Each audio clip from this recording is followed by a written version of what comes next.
Un tavolo di lavoro per studiare i motivi del calo turistico al Lido e trovare delle soluzioni concrete per provare ad invertire la rotta. Lo propone il presidente della municipalità del Lido Pelestrina, Danny Carella, che poi rilancia.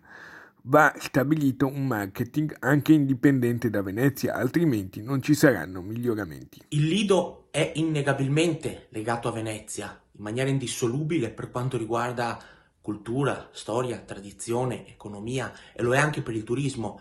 Va da sé però che il Lido ha la necessità di trovare una propria strada anche indipendentemente da Venezia e lo può fare puntando sulle proprie specificità. Le opportunità, dice Carella, non mancano. La spiaggia, il mondo sportivo, perché spesso ci dimentichiamo che al Lido esistono tutti gli sport e quindi con una seria collaborazione tra mondo economico, mondo sportivo, istituzioni, mondo balneare, secondo me il Lido a questo punto può puntare anche a un rilancio turistico che sia anche indipendente, ripeto, da Venezia. Se ne parlerà ora in alcuni incontri che inizieranno già da questo mese di gennaio.